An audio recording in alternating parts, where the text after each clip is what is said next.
겨울 스포츠 실력을 겨루는 동계올림픽은 국민에겐 축제였고 국가에겐 기회였습니다. 하지만 지금 동계올림픽을 바라보는 시선이 조금씩 달라지고 있습니다. 동계올림픽은 하계올림픽과는 다르게 엄청난 재정 적자 플러스 환경 파괴가 기본적인 전제 조건이 되는 그러한 행사입니다. 개최지 특성이 어쩔 수 없이 작은 도시이고 산간 지역의 환경 산림 안에 있기 때문에 동계올림픽을 치르려면 그거 다 깎아내야죠. 그래서 하계올림픽과 비교해도 동계올림픽은 더 나쁜 올림픽이죠. 2014년 러시아 소치 동계올림픽. 12개의 경기장 중 무려 11개의 경기장을 새로 지은 이 올림픽에는 약 500억 달러, 우리 돈으로 약 54조 원이라는 막대한 예산이 투입됐습니다. 올림픽이 끝난 지금은 예산보다 더 많은 적자에 허덕이고 있습니다. 적자 올림픽이라는 오명은 비단 최근의 문제만은 아닙니다. 그동안 치러진 많은 올림픽이 개최지는 물론 나라 전체에 적자라는 상처를 남겼죠. 물론 흑자인 올림픽이 없지는 않습니다. 1984년 LA 올림픽은 드물게 흑자를 기록했습니다. 어떻게 가능했을까요? 가장 큰 이유는 단 하나의 경기장도 새로 짓지 않았기 때문입니다. 주 경기장이던 LA 콜로세움도 1923년에 건설된 경기장을 재활용한 것이죠. 엄청난 예산을 쏟아붓고 결국은 골칫덩이로 남는 올림픽 경기장. 종목이 가진 특성상 산간 지역에 들어서는 동계올림픽 경기장은 쓸모가 없어지거나 흉물로 남기 일쑤입니다. 환경 훼손은 말할 것도 없죠. 올림픽에 대한 장밋빛 환상 대신 올림픽 거부 움직임이 거세지는 요즘. 2022년 동계올림픽 유치를 신청한 국가 중에 스웨덴과 폴란드, 우크라이나, 노르웨이가 신청을 철회하기에 이르렀습니다. 결국 중국과 카자흐스탄만이 최종 후보 도시로 남아있죠.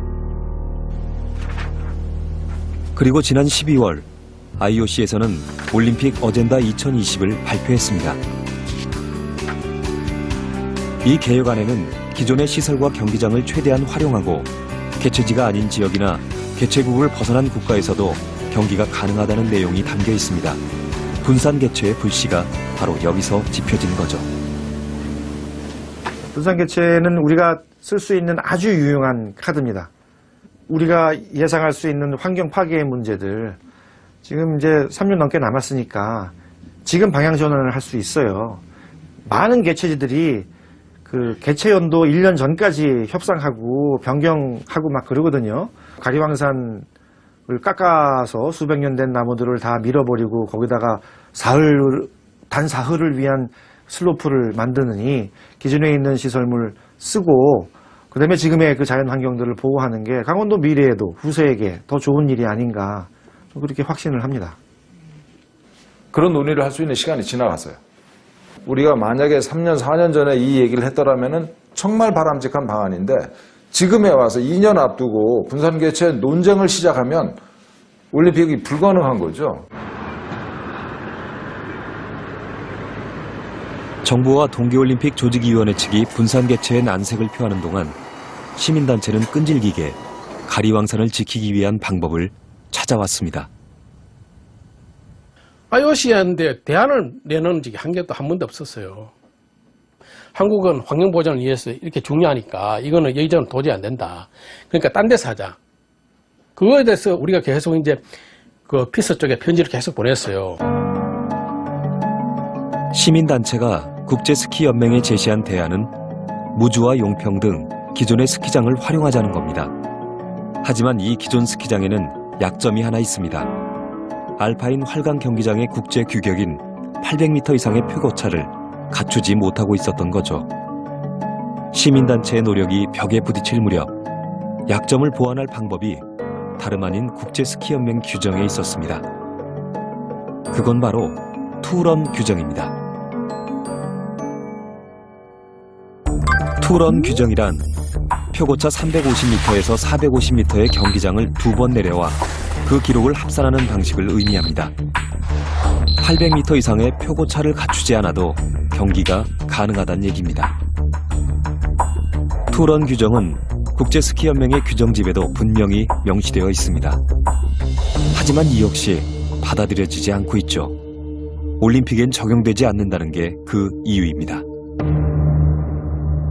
2번을 뛰어가지고 거기서 합산한 기록을 가지고 경기를 치른다고 했는데 올림픽에 나오는 세계 최고의 선수들한테 그렇게 한다는 건 그런 얘기는 도저히 국제 스키 연맹의 입장에서는 맞을 수가 없죠. 가리왕산 활강 경기장의 경우도 환경 훼손은 사실은 좀 불가피합니다. 다만 저희는 그것을 최소화하기 위해서 모든 노력을 이제 기울였고 생태 복원 차원에서 그 올림픽이 끝나면은 최대한 복원하려고 하는 그런 움직임을 보이는 걸 알고 있습니다. 가리왕산 복원의 책임은 강원도에 있습니다. 전문가들로 구성된 생태복원 추진단을 꾸려 구체적인 복원 계획을 세우고 있다는 강원도. 훼손된 가리왕산 복원을 위해 현재 이들이 제시한 방법은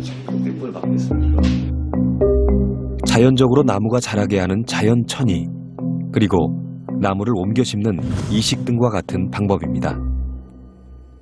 복원은 옛날에 있는 그 식생을 다시 좀 가져오는 거라고 좀 생각을 합니다. 옛날에 거기에 살던 나무들을 이제 양묘장에서 키워서 거기서 갖다 옮겨서 심는 방법으로 그렇게 아마 추진이 되어 겁니다. 모든 개발 사업을 할 때 보고는 다 약속합니다. 그러니까 우리가 그 훼손에 대한 환경 영향을 보다 좀 엄밀하게 파악해가지고 그걸 사후 예측해야 되는데 그런 과정이 우리는 아직 좀 부족하지 않는가 이런 생각이 듭니다. 1997년 무주에서 열린 동계 유니버시아드 대회. 당시에도 복원을 전제로 알파인 스키장 슬로프를 만든 산이 있습니다. 바로 국립공원인 덕유산입니다. 이때 제시된 복원 방법 역시 자연천이와 이식. 슬로프로 이용된 구간엔 자연적으로 나무가 자라도록 두었고 주목과 같은 나무들은 다른 곳으로 옮겨 심었습니다. 그리고 18년이란 시간이 흘렀습니다. 당시 약속한 대로 덕유산은 복원되었을까요? 지금 원래는 이제 동계 유니버시아드 대회를 치르고 나서 이후에 복원을 하기로 했었는데 그런 이제 비용이나 시간 문제들이 있어서 제대로 진행이 되지 않았고 현재까지 17년 동안 거의 방치 상태나 다름이 없습니다. 활강 경기장으로 쓰인 흔적이 지금도 선연한 산 중턱에는 1년을 살지 못한다는 초본 식물, 키가 작은 관목만이 자라고 있습니다. 그뿐만이 아닙니다. 슬로프 구간 옆으로는 죽은 나무들이 눈에 띕니다. 이제 이쪽으로 옮겨 심었는데 저것들은 이제 이식을 한 것들이 다 이제 부상을 환경 변화로 인해서 살지 못하고.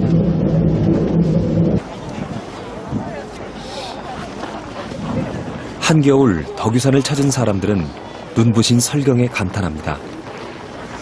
하지만 눈앞의 나무가 복원에 실패해 고사했다는 사실은 아무도 알지 못합니다. 원래 구상나무 같은 경우에는 약간 짙은 갈색을 띠고 있는데 지금 죽은 상태이기 때문에 약간 회색, 약간 잿빛 이런 식으로 점점 변해가고 있습니다. 국립공원관리공단에서도 이제 조사 결과도 그랬고 현재 살아있는 나무가 하나도 없는 것으로 조사되고 있습니다.